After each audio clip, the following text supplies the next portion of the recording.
অনেকেই শুনছি সরকারি দুর্গাপুজোর অনুদান নেবেন না বলেছেন। সেটা তাদের ব্যক্তিগত মতামত, ব্যক্তিগত সিদ্ধান্ত।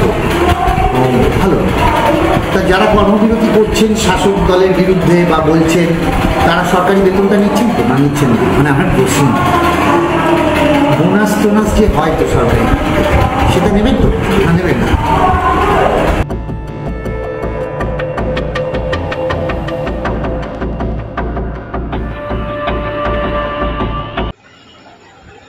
নমস্কার। গতকাল একটি ধর্ণা মঞ্চে আমি আমার কিছু কমেন্টস আমি করে ফেলি, যার জন্য সেটা অত্যন্ত সমালোচিত হয় এবং আমি সেই কারণেই আজকে এই ভিডিওটি করছি।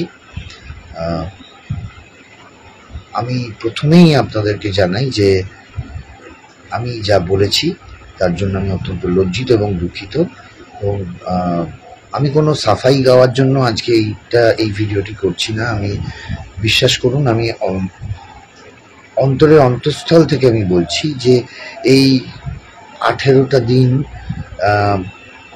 আমারও একটি মানে সত্যি আমারও বাড়িতে মা আছেন, মা ছিলেন, আমার স্ত্রী আছেন, আমার সন্তান আছে, এবং আমি সত্যি কথা বলছি যে আমার বাড়িতেও একজন অসুস্থ বৃদ্ধ মানুষ আছেন যাকে মেডিকেল সাপোর্ট দিতে হয়, এবং আমি জানি আমার কাছে যে ডাক্তারের প্রয়োজন কতটা। এবং মানে এই কদিনে জেলার বিভিন্ন প্রান্ত থেকে, বিভিন্ন জায়গা থেকে আমার কাছেও বহু মানুষ ভর্তির জন্য, হসপিটালে চিকিৎসার জন্য যেরকম আমার কাছে আসেন, সেই রেকমেন্ডেশনের জন্য আসেন এবং আমি রেকমেন্ড করি। এবং আমি সত্যি কথা বলছি যে মানে আমি সারা রাতই আমার ফোন খোলা থাকে, এবং রাত্রে বিভিন্ন সময় আমার কাছে আসেন মানে জরুরি ভিত্তিতে, আপৎকালীন ভিত্তিতে, যে আমার ভর্তি বা চিকিৎসার জন্য। সেক্ষেত্রে আমিও রেকমেন্ড করি 100 বার। এবং আমি বিশ্বাস করুন,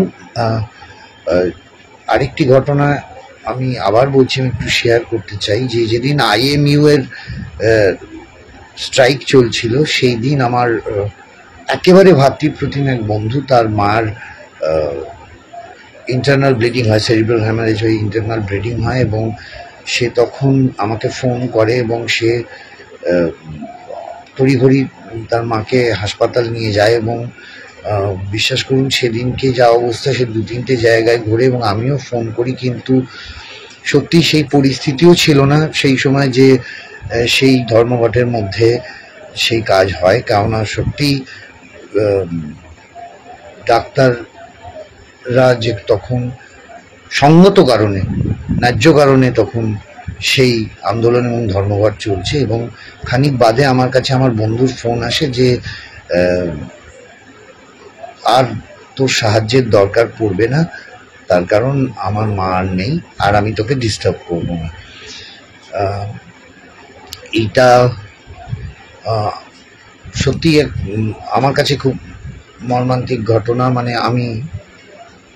তিনি আমার মাতৃপ্রতিম, তাকে আমি হারাই। এবং বিশ্বাস করুন, আমি ডাক্তার এবং ডাক্তারি পরিষেবা, আবার বলছি যে আমার কাছে আমার বাবা অসুস্থ ছিলেন, মা অসুস্থ ছিলেন, ডাক্তার সত্যিই আমার কাছে ভগবান স্বরূপ। এবং আমি বিশ্বাস করুন, আমি অন্তরের অন্তঃস্থল থেকে বলছি, আমি জুনিয়র সিনিয়র কোনো ডাক্তারের ডিসক্রিমিনেশন করতে চাইনি। আমি জানি যে সিনিয়র ডাক্তারের কাছ থেকে শিক্ষা নিয়ে জুনিয়র ডাক্তাররা তাদের এক্সপিরিয়েন্স গ্যাদার করেন, এবং আমি সত্যি কথা বলছি যে এই আন্দোলন এবং আন্দোলনকারী তাদের যুক্তিসঙ্গত এবং ন্যায়সঙ্গত, 2000% ন্যায়সঙ্গত তাদের এই আন্দোলন। আমি তাদের আন্দোলনকে কোনোভাবে ছোট করতে চাই না, আমার স্বপ্নেও আসে না এই কল্পনা। না, আমি শুধু একজন জনপ্রতিনিধি নয়, জনপ্রতিনিধি হিসেবে বলছি না, আমি শিল্পী হিসেবে, মানে একজন সাধারণ মানুষ হিসেবে বলছি, আমি একজন সন্তানের পিতা হিসেবে বলছি। আমার বাড়িতেও আমি কাউকে বোন, স্ত্রী, কন্যা সবটা নিয়েই বলছি যে আমি বলছি যে রিয়েলি উই ওয়ান্ট জাস্টিস। এবং আমি চাই, এবং আমি অন্তঃকরণ থেকে বলছি যে আমি সব সময় চাই যে দোষীদের শাস্তি হোক, কঠোরতম শাস্তি হোক, দৃষ্টান্তমূলক শাস্তি হোক। এবং আমি যা বলে ফেলেছি তার জন্য আমি সমস্ত ডাক্তারবাবুদের কাছে, কেননা আজকে ঘটনা ঘটার পর বহু আমার ফ্রেটার্নিটির বন্ধু, অনেক সাংবাদিক বন্ধু, অনেক ডাক্তার বন্ধু আমায় ফোন করেছেন, ফোন করাটাই সঙ্গত। তারা বলেছেন, আমি মাথা পেতে স্বীকার করেছি, হ্যাঁ আমার ভুল হয়েছে। আমি জানি না এর কোনো যুক্তি নেই, মানে আমি বলতে পারছি না, তবে একটাই কথা বলছি, আমি লজ্জিত,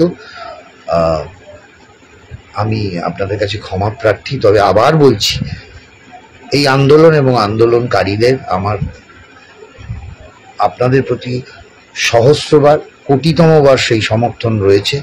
আমি আবার বলছি, একজন সাধারণ মানুষ হিসেবে, পশ্চিমবঙ্গের একজন সাধারণ নাগরিক হিসেবে, we want really justice, we want justice. এবং আবার বলছি, আমি চাই দোষীরা ধরা পড়ুক এবং দোষীদের দৃষ্টান্তমূলক শাস্তি হোক। আবার বলছি, আমি ক্ষমার থেকে বড় জিনিস হয় না, আমি সেই ক্ষমাটুকু আপনাদের কাছে ভিক্ষা চাইব। আমি আবার বলবো, আবার চাইবো যে চলে গেছে সেই সন্তানহারা পিতামাতা যেন সুবিচার পান, তারা যেন দেখে যেতে পারেন দোষীরা কঠোরতম শাস্তি পেয়েছে। আবার আমি ক্ষমা চাইছি আমার এর জন্য। আবার বলছি, আমি আন্দোলন এবং আন্দোলনকারীদের পূর্ণ সমর্থন জানাচ্ছি। We want justice.